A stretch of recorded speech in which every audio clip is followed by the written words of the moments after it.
All right. So, welcome everyone to the third episode of the Philippine Cricket Podcast. Today's special guest is based in Melbourne.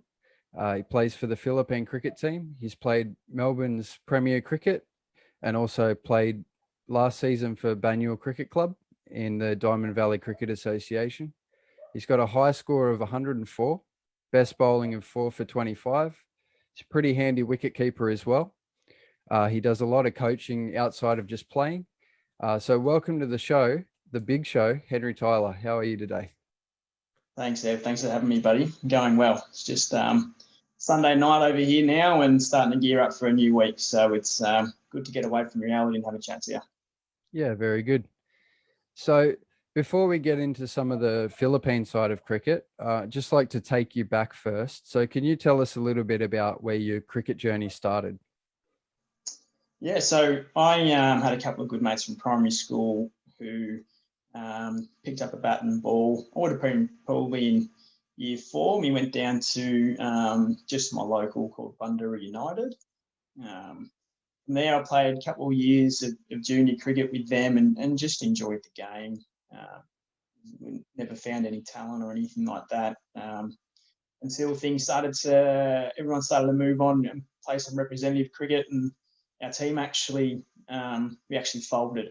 So we had to merge with another club down the road, and I think that's when I started putting myself into gear, and I actually in under 14 started to make a few runs in junior cricket and started to develop a real passion for the game. So from there through high school as well, played a lot of high school cricket, and then found myself playing some senior cricket at Bundura, and then eventually made my way to Banyule as about an 18-year-old young boy, and had a couple of seasons there before having a crack at some Premier cricket, and then now found my way back there. So. Yeah, very cool. So kind of from there, you've kind of come full circle going from Banyule to Premier Cricket and Banyule. Can you tell me a little bit about what senior cricket is like in Melbourne? Like what's some of what would you expect as somebody that maybe would move to Melbourne or hasn't played there before? What kind of is the standard like in Melbourne? So I guess Melbourne, we're very weather dependent. So we're probably a lot of the competitions are synthetic, just as much as they are turf. And the competition I'm in at the moment, we're a synthetic cricket wicket. A lot of that in Melbourne is because we play so much AFL on our grounds, and getting a lot of turf wickets up, it's really hard for the local councils to have to maintain for cricket season and footy season. So it's a lot of synthetic wickets, and that's what I grew up with. But at school, cricket was turf, and obviously all Premier cricket played on turf as well. So the standard I play, it's a really strong standard for synthetic cricket. Dan gets stuck into me about saying how green the wicket always is, but like everything, they can be as tricky to play on as turf wickets are sometimes. I know at Banyule for about 3 or 4 years, we'd defend 120 quite comfortably because there was a little spot underneath where the cement is, and whenever you hit it, you basically got a free wicket. So it's one of those ones where you sit there and you go, synthetic wicket's easy to play cricket on, and where sometimes it can be just as difficult. But we have some really strong talent who come back, and at the moment we actually just lost a prelim final this year, and an opening bowler from Premier Cricket, who's a fantastic bowler. He won the game for him right at the end, and he was in the team of the year for the Premier Cricket a couple of years ago, and so he was in the best 11 players in the best comp in Victoria. So that's a kind of standard that there, but then we've also got just really good community cricketers as well. Yeah, so it's a bit of a mix of some experienced players and some guys that are just really keen on playing. So yeah, it's good. So kind of from there, you've played a lot of club cricket, probably at the highest levels you can get to, which is Premier Cricket, right down through the grassroots kind of club system. But you've also had the opportunity to play quite a fair bit of domestic representative cricket. So can you tell me a little bit about maybe your first experience with that as a junior, and then some of the teams you've played for in that kind of level of cricket? Yeah, I was a late bloomer, so I missed all of the state championship pathways. But under 16s is when you start to really get recognised. I still think that I was never, my dad was massive on football. My whole junior life, I wanted to be a footballer.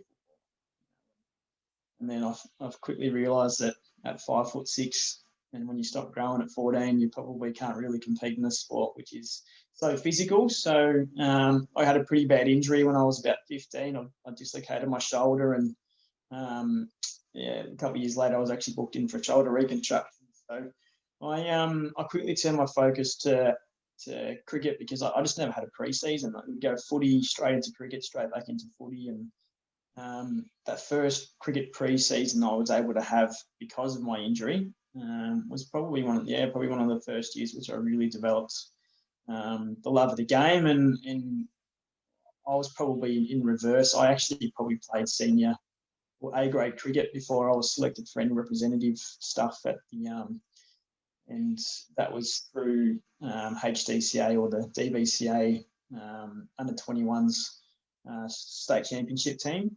And once again, it was just something for me to really be a part of. But to be honest, I probably didn't feel as though I belonged. I was quite intimidated by some of the people who I was playing with and playing against, and sort of just being a part of that team for me was like a bit of an achievement and a bit of recognition. But in hindsight, I look back and I really wish that I made the most of that opportunity and had a little bit more belief in myself. Where I sit now, I'd probably look back on my career and and probably put that as one of the better things that I've been able to do. So, and then from there, I guess I went to Premier Cricket, and once again, I don't think I'm the most talented cricketer by any means. But one thing that I think I used to do is make the most of what I had, and I used to work pretty hard and try and get the most out of what ability I had. And that's what kind of also probably got me a little bit of opportunity at Premier level, was it the fact that I was making lots of runs or taking lots of wickets or taking lots of catches. It was just that people could see that I was working hard and that I wanted it. Yeah, definitely. And kind of dovetailing from there into some of probably the Philippine side of things. That's kind of interesting hearing you say that, because I've been lucky enough to watch you pull on a Philippine jersey quite a few times, and I guess that hard work you speak of, it's definitely developed through your career, because you're someone that enters a field now these days, from what I've seen, as someone that knows they've got the ability to kind of go and do a job. And yeah, it's really interesting to hear that. So kind of progressing through cricket, how did the opportunity to get involved with Philippine cricket come up for you? Yeah, well, it was probably a conversation with Mum, and she was heading back over to the Philippines, and I couldn't go because I was playing cricket. So that conversation kind of came up overseas, and somehow the Philippine Cricket Association came up and sort of said how Philippines is now sort of, they've got their own little cricket competition running out of Nomads. And so first thing I did is I looked it up, because I knew that if I ever went over to the Philippines, that, man, like, how good would it be to go and play a couple of games, or at least go and watch. So that was probably the first thing, was just to get involved from a real domestic point of view, to see if I ever went there, that because we've got so much family over there and we spend so much time in Manila that sometimes once you've done the touristy things and you're spending 3 weeks in Manila and you're not really sure where to go, somewhere like that could really take up a lot of my time. So from there, I met Ian Sinclair, and we just started getting on the emails, and we went back and forth, and it found out that eventually they were actually going to come out over to Australia for a tournament, and that was going to be my first opportunity to meet the national squad. So I flew up to Lismore in New South Wales, and I was never a part of the squad, but I played in the warm-up games. So and I actually did quite well. I actually I think I got dropped on about 5 or 6 absolute soda in a T20 game, playing against one of the Brisbane. I think it might have been a Premier team, and then I got going, and I think I ended up with a 70 or a 75 odd, and I think from that point, some people had some belief in me, and I probably had some belief in myself that I could probably be up to a certain standard which the Philippines is at the moment, and like I fielded well, ran around, and I met Dan, and Dan and I become really close. Understands a lot about Australian cricket and how I've grown up, and to be able to bring in my knowledge and mix it with his made me feel really comfortable straight away, and then meeting everybody else as well was a super exciting time. So I guess that really gave me the bug, and I ended up going over to the UK and had a season over in the UK as their overseas cricketer, and had a really good year over there as well. Made I think 5 or 6 scores over 50, and then took a lot of wickets, and on the way home was our Hong Kong tour, which was I guess it wasn't an official tour because it was a bit of a tri-nations. It was just us versus Hong Kong, but that was my real first taste of elite cricket. Hong Kong were a fantastic outfit, and obviously that around that time they actually they only just missed out on the World Cup, qualifying for the World Cup, and I actually played with the captain at Paran, so captain of Hong Kong, Jamie Atkinson, and he's a ripping fella as well, and we so it was good to sort of see where he played his cricket before he made the venture over to Melbourne, and and then from there it's been the Bendigo tour in, I'm going to say 2017, and then Bendigo Philippine tour, which we were successful in, which is one of the highlights of my life, and then finally over to Papua New Guinea, which was another amazing experience. Yeah, so it's kind of a bit of a journey, but kind of 2 questions I'd ask you about your time so far with the Philippine team is, one is how do you see kind of the progression? That's a few of the other guys have mentioned that the standards really kind of ramped up over those years since they've been involved as well. And the second one would be like, kind of, what are some of your most memorable moments pulling on a Philippine shirt? The standard, it's definitely growing, and I'd love to see what's happening with the next generation of Philippine cricketers as well, because the generation who are starting to age, they're so passionate. They are super, super passionate people. And representing the Philippines, you can see it means a lot to them, but not being professional cricketers, not being able to dedicate the time, the energy, and no financial reward. Obviously, other things take priority, and that's going to hurt any professional team as much as anything. So I look back and I think that if passion was a currency, then we definitely wouldn't be short of it, and that absolutely put into some talent. And I mean, the person I think of first is Sachin, and how passionate he is about not only the game of cricket but also cricket in the Philippines. Faisal as well, and then you've got Richie, who's just got so much talent as a fantastic leg spinner. But if he was able to put some time into his game and dedicate it.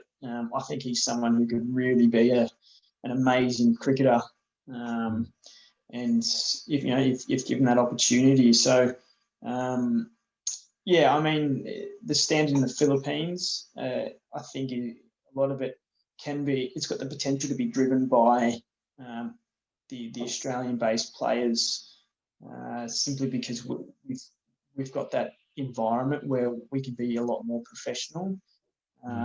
We've got the coaching, we've got the resources, we've got the things over here which can allow it to be more than just a hobby.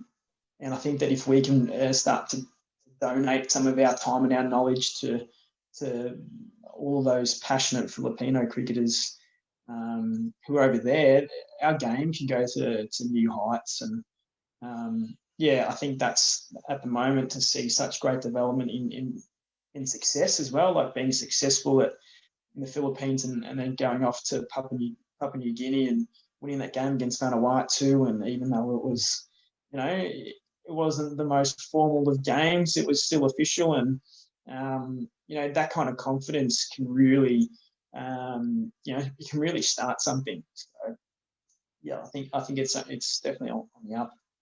Yeah, sure.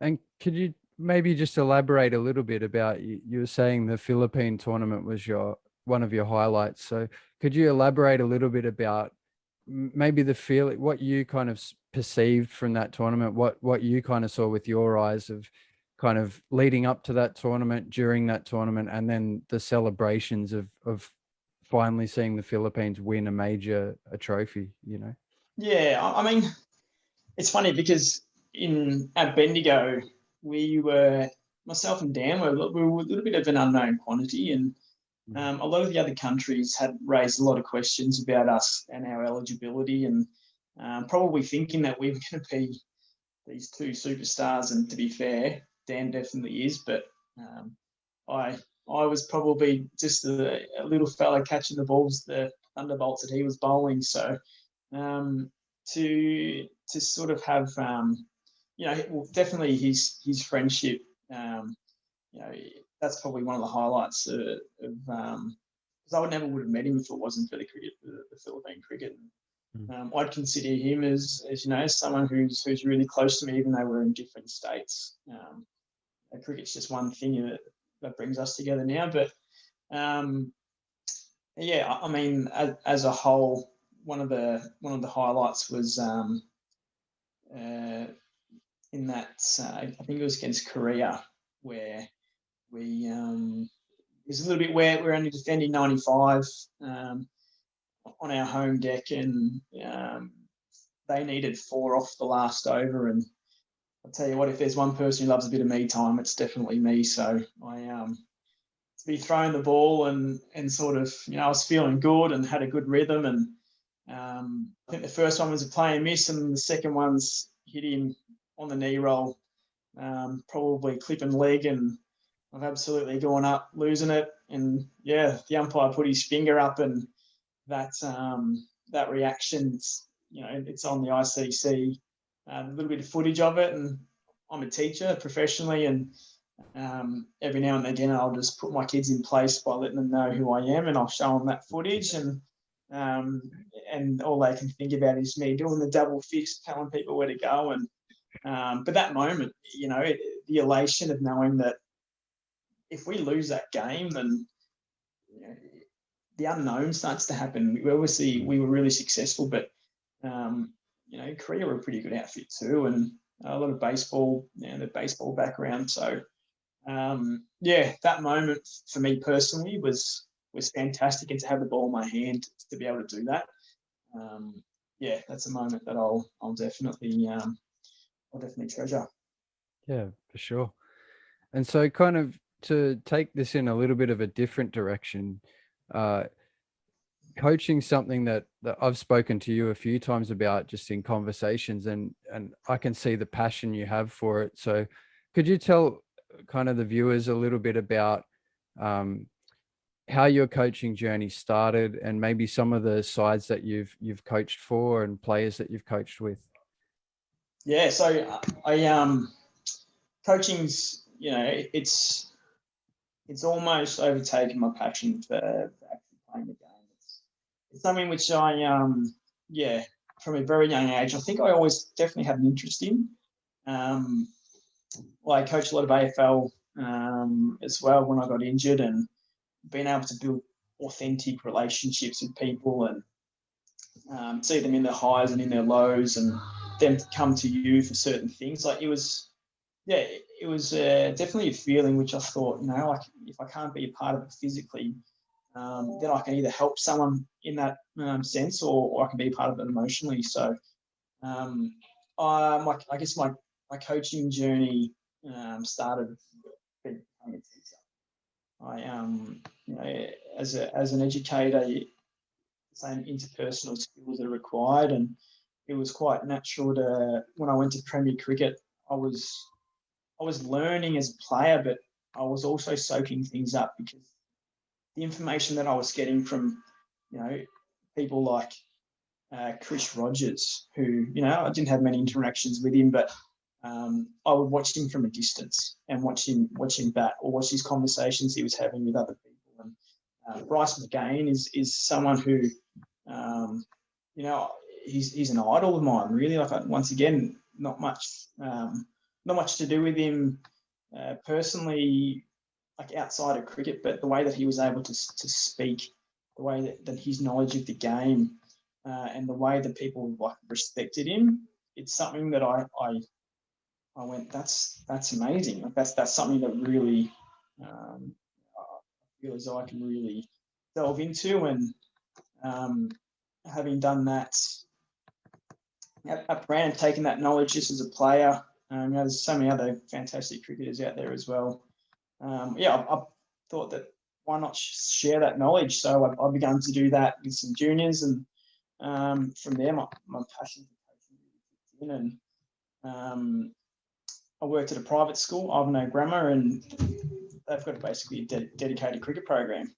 So I thought, what a great way to mend my passion also for in a job, to teach from 9 to 5, and then get paid to help kids play cricket and go and watch cricket on a Saturday, and that can be your job. So Yeah. as soon as I knew that, I went, right, this is what I want to do. And my coaching game went to a new level, and got my level 2, which there's not many local cricketers who have a level 2 cricket badge these days. So it's something which I really want to use and continue to go further with. But I one of my highlights was coaching the under-16s Northern Falcons team, which is in the state representatives. Mm-hmm. It's probably the highest level I've coached as well. And I took them from under 14s. They had only won, I think, 1 out of the 7 or 2 out of the 7 games. And in the space of 2 years, when I took over, I took them to the state championship, and we lost 2 balls to go, which again we should have won. And to see the respect from the players, but also the parents, and how much the parents cared for them, but also the respect that they showed me. I knew that I was doing the right thing, and I was in the right space as well. So from that under 16s Falcons team, and then the last 3 years at Banyule, where we've had some amazing success. We've won 6 flags throughout all of our grades in the 3 years, and we've gone up and up and up and up in different grades. So the grading system's different and it's just a promotion relegation, and now we're one of 2. I think there's 2 clubs out of 30, 35 or 36 who are in the first 3 divisions and the first 3 grades, and we're one of them. So I'm really proud of that too. Yeah, that's outstanding. It's one of those things where I think there's a lot that goes in behind the scenes to a good coach, and I know you're someone that's very dedicated about and passionate about like seeing people reach their potential. So for anyone out there who might be interested, if you're in or around Melbourne, we'll put a link to Leading Edge Performance Cricket Coaching, which is Henry's coaching. and you can contact him on his Facebook there, and he'd be more than happy to have a chat with you and see if there's a way that he can improve your game, or if you're a club that wants some preseason help or whatever, just get in contact with him and see if you can link with him. I'd highly encourage anyone to do that if you're down there. Kind of one more coaching question, maybe for people that are looking to get into coaching or have that passion but don't know how to go about it. What would you say is maybe a first step that someone can take to get into coaching? And what are some of the qualities you would look for in a good coach? Yeah, go and get a ticket. Go and spend some time and go and get your level 1. It's a day course, especially if you're in Australia. If you want to be a coach, you learn so much by watching the game, and continue to watch the game on TV, if your local cricket, wherever it is. Watching the game, you pick up so much more than a book will ever tell you. So definitely watch as much cricket as you can. And I guess my advice is, I don't think I'm the most technical coach. I don't think that, I'm still learning how to identify certain strengths and weaknesses, which, I think I do quite well, but it's definitely not who I am as a coach. I'm a coach who makes you want to be better. I want to make you want to be better. So I want you to enjoy your game. I want you to understand your game. I want you to find that passion to say, you know what, I've had this conversation with Henry, and he's made me feel good about this, and that's something that we can work on, and I'm going to go and do it. Because as a club coach, rarely do you get time to actually have one-on-one throwdowns or technical work. It's about the ability to make someone feel comfortable enough to go away and do the work. So I guess that's my thing is the environment, and the second thing is the communication, knowing your crowd and knowing who to speak to and how they're going to respond. There's I'm thinking of an example right now, and there's one person at my local club who I would absolutely nurture and love and tell him and pump him up in order to get the best out of him. And then there's another person who I would just be completely and brutally honest, because he doesn't like that.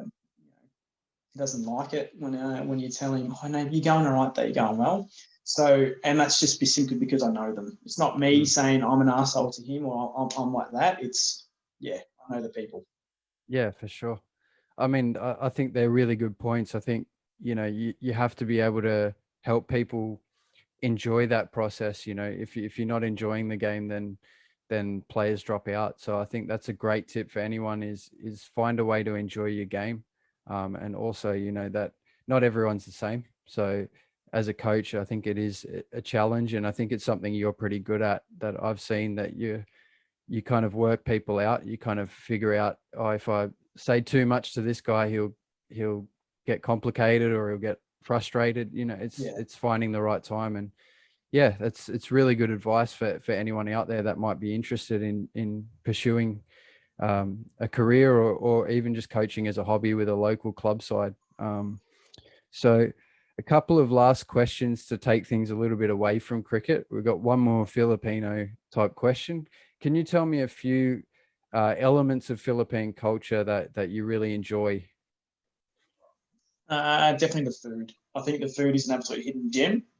And I am ropeable that there is not more Filipino restaurants out here in Australia, because I think that they would be taking a lot of my money. I love going back home and having some sinigang and some adobo and all of the good yummy heartwarming stuff. It's something that traditionally when our Filipino communities get together, we get together over food. And everybody will bring a dish, and we'll sit there on a big long table, and there'll be enough food for a week, and you get your plastic containers and you load up and you go again. So food is a reason that it brings people together, and that's definitely a part of the Filipino culture that I love. And we all know that after a good feed, there's nothing better than a good sing along. So watching my mum break the karaoke machines at every place that she goes to is definitely a good highlight. And Backstreet Boys gets put on, then sometimes I can't help myself either. So, but yeah, I wouldn't recommend listening to me. Yeah, fair enough. Well, karaoke is a participation sport more than about being the best singer. So I think you're all right there. So a couple of last questions. One is kind of, can you tell me a little bit about what you do outside cricket? So you do a lot of teaching. Can you kind of explain how you kind of how that started and what you're doing with that now? Yeah, well, like everybody else in the Philippine cricket team, Australian-based, I'm a teacher as well. I think there's about 6 of us, and best thing is that we're all slightly different. We've got some assistant principals at primary school level. Jono is obviously a fantastic leader in his own right, working with Indigenous communities, and he's worked in some elite private schools in Sydney. And then I guess for myself is I'm a PE teacher by trade, and that's where I spend most of my time. But I've actually moved into a leadership position at my school at the moment, which is head of the senior house. So I look after 150 to 200 students from year 10, 11 and 12. So 16, 17 and 18-year-olds. And I help guide them through everything that is school, but also life related. So I'm a bit of a mentor to them, and I help them apply for certain things, but also have really meaningful conversations with them about career pathways and lifestyles and things that are going on at home. And it's definitely something which I am interested in and love working with the young people, but it's probably been accelerated in the last probably 6 months to find myself in that position now. And it's only helping me in my coaching, to be honest, and my coaching is probably helping it vice versa. So being a teacher is definitely something I love. And then from there, I recently bought a house with my beautiful partner, and we'll be in the house for 4 or 5 months now. So I've been able to spend some weekends when the off season started about 2 or 3 weeks ago, and I been trying to do the garden up and do all those masculine things, which I'm sure I'll get blisters and all those other things, which my cute little hands aren't used to. So I just doing some stuff around the house, and then making up for lost time for the summer and getting down to the beach and playing with my dogs. My dogs are my life. So just nothing too extreme. Yeah, cool. And so the last 2 questions, the first one is what would an average week look like for Henry Tyler? Yeah, well, I guess if I could sleep in most days, I would. I go to bed late and I wake up late. That's kind of how my body clock works. But so I'll get up at about 7 and get ready for work. Get there by 8. And that's 5 days a week. So I'm full time, and then outside of that, I on the weekends at the moment, a lot of it's food prep and trying to get my week sorted. I'm living with my my cousin and her son. They're both from the Philippines, and they live with us, so we spend a little bit of time together as well. And he's about 10 years old, so we help him where we can, and a lot of that takes up a lot of time, but we're just a nice little family, and have that kind of that slow family life from when it's not go. Yeah, very cool. One last question. This is a little bit of a funny way to finish it, I guess. So there's a rumor about a story I've heard about a player for the Philippines, which you were with at the time, who I won't name, being asked at a tournament once by a few admiring females for his phone number. Can you tell me a little bit about what happened there? Yes, I know the exact story that you're talking about, and so we were playing at where was the ground again? That was a new ground we were at. Yeah, in Dusma. Yeah. Yeah, in Dusma. Yeah. So, and there's obviously Dusma. There's a university pretty close by, and so we were playing a game, and the university students started to break up, and there was a couple of young ladies walking past and just seeing what was happening. And I think Dan was out fielding, and he might have caught eye, and I think he stuck his hand up and said, "Oh, Skip, I'll go out to the boundary." I reckon he's done it himself. So he's out at long on, and he's just looking over his shoulder, and then finally these girls catch wind of him and sort of see this striking, dark-skinned, dark-haired man who didn't look from around here, and from there it was, "Oh, Poggy," and then from there I reckon he actually went a little bit closer, tried to actually move to be right out in front of him, and number 24 was what is? Can I have your number, please? Number 24. What is your number? And did he absolutely love it or what? He was trying to act all embarrassed, but he could not get enough. I actually think that his mum might have set that up a little bit because they're worried about him. So I reckon that was a bit of a setup, but he made the most of it. That's for sure. Very good. So Dan, you've been thrown under the bus. Thanks for that. Yeah, so thanks very much, Henry, for coming on. Really appreciate you spending a bit of time with us, giving us a bit of an idea about yourself, about your cricket, about your life outside cricket as well. Wish you all the best moving forward, both on and off the cricketing field. Yeah, and I hope that you continue to keep kicking goals and taking those next steps towards whatever success looks like for you. Thanks everyone for watching. Peace out. We'll see you in episode 4. Take care. See you guys.